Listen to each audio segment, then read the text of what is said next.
أخذنا شوالين، زرعنا شوالة ونص ثوم وبصل، والنص الباقي راح نزرع بندورة وخيار، فليفلة، ملوخية، بامية، راح نزرع دوار الشمس زاد راح نزرعه. وإن شاء الله إيش قد ما نشتغل راح نطور النوب ونوسع أرضنا النوب. السنة أخذنا شوالين، السنة اللي بعدها ناخذ 4، وإحنا تقريبا شي 15 مرأة.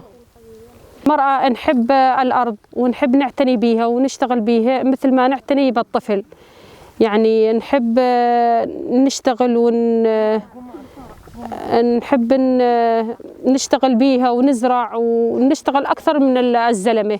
الزلمة ما يحب الزراعة مثل المرأة هي اللي تحب الأرض وتعتني بها مثل ما تعتني بطفلها.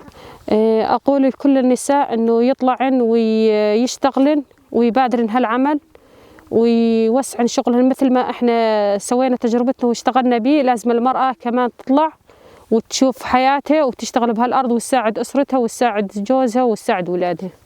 أنا من البشيرية، من ضيعة البشيرية، 15 بنت معاي. اي بنفس الضيعة كنا. ايوه والله متوانسين، ونجي نشتغل وناكل مع بعض بتشول، ونطلع من جو البيوت ونسوي شغل وهيك نرتاح، وهمنا نساعد بعضنا. إيه مرتاحين ومتوانسين ونضحك مع بعض ونتسولف، هين حيل متوانسين بهالشغل. هم نتونس وهم نساعد بعضنا بالشغل، وهم نستفاد ونكبر شغلنا ونستفاد من الخبرة هذه. طشينا شي شوالتين قاع،